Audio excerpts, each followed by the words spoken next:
വയനാട്ടിലെ ഷിഗല്ല വ്യാപനത്തിൽ രോഗത്തിന്റെ ഉറവിടം കണ്ടെത്താനാവാതെ ആരോഗ്യവകുപ്പ്. ഏറ്റവും അധികം കുട്ടികൾ രോഗലക്ഷണങ്ങൾ കാട്ടിയ മാർ ബസേലിയസ് യു പി സ്കൂളിലെ കിണറ്റിലെ ജലത്തിന്റെ പരിശോധനയിൽ ഷിഗല്ല സാന്നിധ്യം കണ്ടെത്താനായില്ല.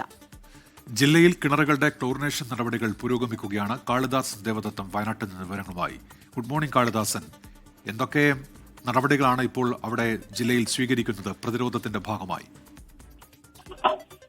Very good morning Unmesh, Pravitha. ഇപ്പോൾ ജില്ലയിൽ വയനാട് ജില്ലയിൽ ഷിഗല്ല വ്യാപനം തടയാനുള്ള നടപടികളൊക്കെ തന്നെ പുരോഗമിക്കുന്നു. ക്ലോറിനേഷൻ നടപടികൾ ഒക്കെ തന്നെ കഴിഞ്ഞ ദിവസം ആരംഭിച്ചിരിക്കുന്നു എന്നുള്ളതാണ്.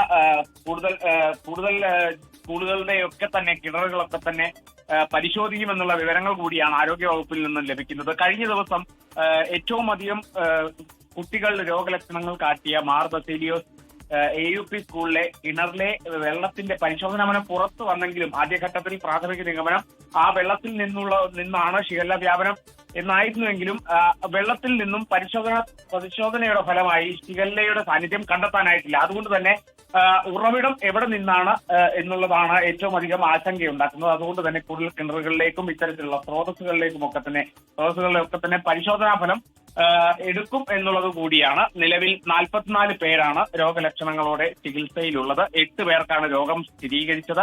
502 പേർ ഇതുവരെ രോഗലക്ഷണങ്ങളോടെ ചികിത്സ തേടിയിട്ടുണ്ട് എന്നുള്ളതും കൂടിയാണ്. ഇതിൽ 2 രക്ഷിതാക്കളും 1 അധ്യാപികയ്ക്കും ഒക്കെ തന്നെ രോഗലക്ഷണങ്ങൾ കാണിക്കുന്നുണ്ട് എന്നുള്ളതും കൂടിയുണ്ട്. ആരോഗ്യ പ്രവർത്തകർക്കും ഇത്തരത്തിൽ രോഗലക്ഷണങ്ങൾ കാട്ടിയിട്ടുണ്ട് എന്നുള്ളതാണ് ആരോഗ്യവകുപ്പ് നൽകുന്ന സൂചന.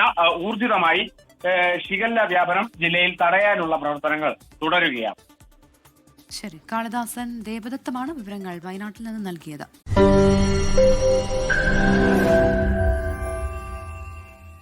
ലോകത്തെവിടെയായാലും ഏത് സമയത്തും 24 വാർത്തകളും ഓഗ്മെന്റഡ് റിയാലിറ്റി പാക്കേജുകളും എക്സ്പ്ലെയിനറുകളും വിശദമായി കാണാൻ ഞങ്ങളുടെ യൂട്യൂബ് ചാനൽ നിങ്ങൾക്ക് സബ്സ്ക്രൈബ് ചെയ്യാം.